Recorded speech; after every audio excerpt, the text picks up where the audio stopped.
Hello pretty ladies, welcome back to my channel beauty like studio. আমি আবারও চলে এসেছি, তোমার নতুন ভিডিও নিয়ে আমি আবারও চলে এসেছি। তো আজকের ভিডিওটা হবে একটা স্কিন কেয়ার রিলেটেড ভিডিও এবং তোমরা একটা খুব সহজ সমস্যার সমাধান আজকে পেতে চলেছো। তাহলে চলো দেরি না করে শুরু করা যাক আজকের ভিডিও। আর তুমি যদি আমার চ্যানেলে নতুন হয়ে থাকো অবশ্যই একটা লাইক এবং সাবস্ক্রাইব করতে ভুলবে না। তাহলে চলো শুরু করা যাক। আর হ্যাঁ, তুমি আমার ইনস্টাগ্রাম এবং ফেসবুক পেজেও ফলো করতে পারো, সেটা লিঙ্ক আমার ডিসক্রিপশন বক্সে দেওয়া আছে। তাহলে চলো শুরু করা যাক। এশিয়ান স্কিন টোন আমাদের যেরকম, তার থেকে আমরা 1-2 শেড ফর্সা ম্যাক্সিমাম সবাই হতে চাই। এটা আসলে যতই আমরা বলি না কেন ফর্সা হওয়াটা মানে কোনো গুণ না, বা ফর্সা হওয়া দিয়ে কোনো কিছু বিচার করা যায় না, বাট দিন শেষে আমাদের এশিয়ান কিছু মানুষ কিন্তু দেখা যায় যে এই ফর্সা জিনিসটাকেই খুব বেশি করে হাইলাইট করে এবং ফর্সা হওয়াটাকে বা ফর্সা দেখানোটাকে সবাই খুব বেশি অ্যাপ্রিসিয়েট করে। সবাই না, মানে অনেকেই, ম্যাক্সিমাম আর কি, সেটা আমি বলছি। সবাই অবশ্যই না, এখন অনেক সচেতন হয়েছে, বাট এখনও কিন্তু এরকম মানুষ আছে যারা একটু ফর্সা হতে চায়। কারণ আমার কাছে এরকম অনেক মেসেজ আসে, আমার এরকম ভিডিওতে অনেক ধরনের কমেন্ট আসে যে আপু ফর্সা হতে চাই, ফর্সা হওয়ার জন্য কি করব। তো যারা এরকম মেসেজ করো যে ফর্সা হওয়ার জন্য কি করব, বা তোমরা যারা হচ্ছে এই ফর্সা হওয়ার জন্য বিভিন্ন রকমের ক্রিম বা যে কোনো কিছু ইউজ করো, তাদেরকে আমি বলবো যে আজকে এবং এখন থেকে এই ধরনের আজে বাজে ফর্সা হওয়ার ক্রিম বলে যেগুলো বিক্রি করা হয় বাজারে, সেগুলো ইউজ করা বন্ধ করে দাও।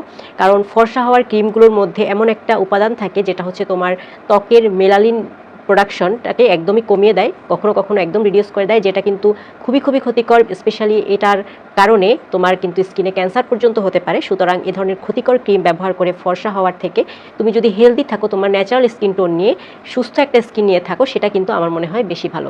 সুতরাং আমি সবাইকে বলবো যারা হচ্ছে ফর্সাটাকে খুব হাইলাইট করতে চাচ্ছ বা চাচ্ছেন, তারা প্লিজ এটা করবেন না। কারণ আল্লাহ প্রদত্ত আমাদের যে স্কিন, সেটাকে আমরা যদি একটু কেয়ার করে ভালো রাখি, সেটাই কিন্তু আমাদের কাছে অনেক বড় একটা ব্যাপার। ফর্সা হওয়াটা কোনো ধরনের সলিউশন না, ঠিক আছে?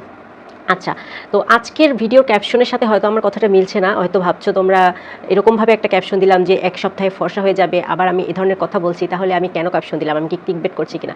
আসলে একদমই না। ফর্সা হওয়া আর স্কিন ব্রাইট করা এই দুটো জিনিস সম্পূর্ণ আলাদা। ব্রাইট কখন হয়? ব্রাইট করা মানে হচ্ছে আমাদের স্কিনের যখন ন্যাচারাল যে টোনটা, সেটা থেকে যদি আরেকটু ডার্ক হয়ে যায়, মানে সেটা কী কারণে হতে পারে আমাদের ট্যানের কারণে, হতে পারে স্কিনের কোনো প্রবলেমের কারণে। দেখা যায় যে আমাদের স্কিনটা একটু ন্যাচারাল যেরকম, তার থেকে আরও বেশি ডার্ক হয়ে গেছে।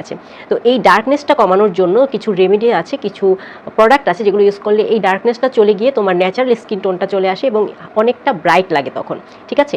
এই ব্রাইট যে ন্যাচারাল ব্রাইটনেসটা, এটা হচ্ছে আমার আজকে বলার মেইন কারণ আর কি, যে কীভাবে তুমি এই ন্যাচারাল ব্রাইটনেসটা ধরে রাখবে, নট যে কীভাবে তোমার স্কিন শেডের থেকে আরও বেশি 2-1 শেড বেশি ফর্সা হতে পারবে, এটা কিন্তু আমি বলছি না। তাহলে আশা করি বুঝতে পেরেছো যে আজকে আমি তোমাদের 4টা স্টেপ বলবো স্কিন কেয়ারে। তোমরা যদি এই 4টা স্টেপ উইকলি রাখো, তাহলে কিন্তু খুব সহজেই তোমাদের স্কিনটা হেলদি এবং ব্রাইট থাকবে, ঠিক আছে? তাহলে চলো জেনে নেই যে প্রথম স্টেপটা কি। আচ্ছা, স্কিনকে পরিষ্কার রাখার জন্য যে ফার্স্ট স্টেপটা, যেটা আমরা অনেকেই জানি এবং অনেকেই মানি, আবার অনেকেই মানি না, কিন্তু ম্যাক্সিমামই যেটা আমরা মানি এবং করেও থাকি, সেটা হচ্ছে ফেস ক্লিন করা। আর ফেস ক্লিন করার জন্য একটা ভালো ক্লিনজারের কিন্তু কোনো বিকল্প নেই।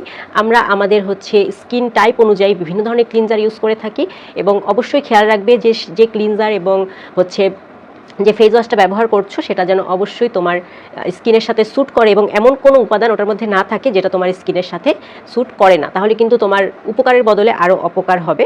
সো স্কিন কেয়ারের জন্য যে ফেস ওয়াশ, সেটা কিন্তু চুজ করাটা অনেক বড় একটা ব্যাপার।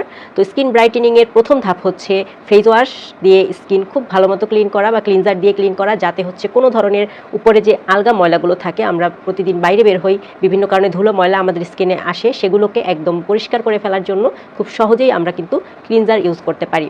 তো এটা হচ্ছে প্রথমত ফার্স্ট স্টেপ। আর আচ্ছা, ফেস ওয়াশ দিয়ে মুখটা ক্লিন করা হলো, একদম উপরে যেসব আলগা ময়লাগুলো ছিল সব কিন্তু চলে গেল। এবার আসো পরের স্টেপে। আচ্ছা, পরের স্টেপ হচ্ছে এক্সফোলিয়েশন। আমাদের কিন্তু ফেস ওয়াশ দিয়ে শুধু আলগা ময়লাটা চলে যায়, কিন্তু আমাদের ফেসের যে পোর্সের ভিতর যে ধরনের ময়লাগুলো থাকে, সেগুলো কিন্তু খুব সহজে ফেস ওয়াশ দিয়ে যায় না। আর এক্সফোলিয়েশনের জন্য আমি বলবো, অনেক আপুরা আমাকে মেসেজ করো বা হচ্ছে আমাকে কমেন্ট করো যে আপু আমার বয়স 13 বছর 14 বছর, আমার স্কিন কেয়ার কী হবে? তোমরা যদি চাও আমি টিনেজারদের স্কিন কেয়ার নিয়ে একটা আলাদা ভিডিও বানাবো, আমাকে একটু কমেন্টে জানিও। আর এখন আপাতত বলে দিচ্ছি যে যাদের হচ্ছে বয়স 18-র নিচে তাদের এক্সফোলিয়েশনের কোনো দরকার নেই, তারা শুধু বেসিক যে স্কিন কেয়ারগুলো লাইক CMT, যেটা নিয়ে আমি একটা ভিডিও বানিয়েছিলাম, তোমরা চাইলে দেখে আসতে পারো, মানে ক্লিনজিং, ময়শ্চারাইজিং এবং সানস্ক্রিন, এটা ইউজ করো, তাহলেই আই গেস হয়ে যাবে। তোমাদের 18-র নিচে যাদের বয়স তাদের কোনো প্রকার এক্সট্রা কেমিক্যাল ইউজ করার দরকার নেই আমার মনে হয়।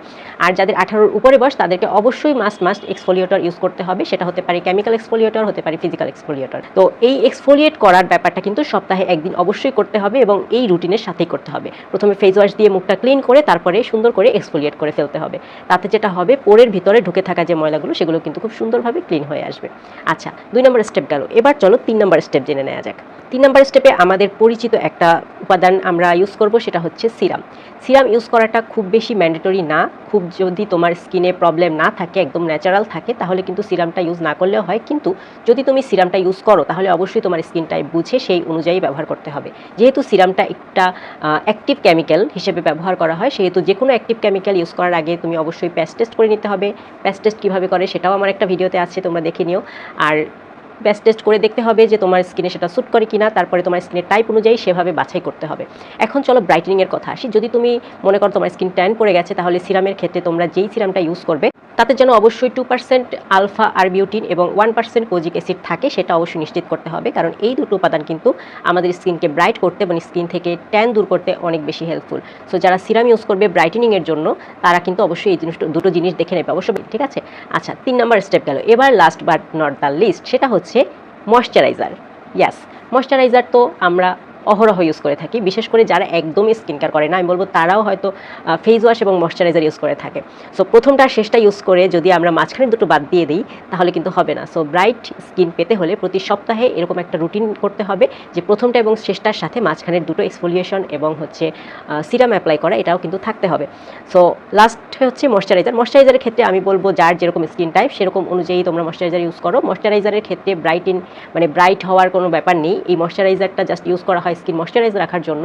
যদি তোমার স্কিন ড্রাই হয় তাহলে অয়েল বেস ময়শ্চারাইজার ইউজ করতে হবে, আর যদি অয়েলি হয় তাহলে ওয়াটার বেস ময়শ্চারাইজার ইউজ করতে হবে। এই দুটো জিনিস খেয়াল রাখলে আমার মনে হয় আর কিছু দরকার নেই, কারণ ময়শ্চারাইজারটা জাস্ট এতক্ষণ তোমার স্কিনের উপর তুমি যে অত্যাচারটা করলে এক্সফোলিয়েশন তারপরে এইসব দিয়ে তো এটা হচ্ছে সুথ করবে তোমার স্কিনটাকে।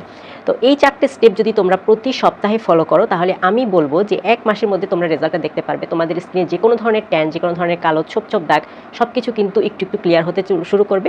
আমি বলবো না যে তোমাদের স্কিন টোন এক শেড থেকে আরেক শেড বেশি বেড়ে যাবে বা তোমরা অনেক বেশি ফর্সা হয়ে যাবে, নো, এটা আমি বলবো না, কারণ স্কিন টোন ফর্সা করার কোনো ক্রিম আমি কখনোই প্রমোট করি না এবং আমি এটা সাপোর্টও করি না। আমি জাস্ট তোমাদেরকে ন্যাচারাল কিছু ওয়ে বললাম যার কারণে তোমাদের স্কিনটা যদি ট্যান পড়ে যায় দেখতে অনেকটা ব্রাইট লাগবে। তো আশা করি তোমরা বুঝতে পেরেছো যে কোন 4টে স্টেপ ফলো করতে হবে। আর আজকের ভিডিওটা এই পর্যন্তই, দেখা হবে নতুন কোনো ভিডিওতে। আর তোমরা কী ধরনের ভিডিও চাও আমাকে অবশ্যই জানাবে। পর্যন্ত ভালো থাকো, সুস্থ থাকো, আল্লাহ হাফেজ।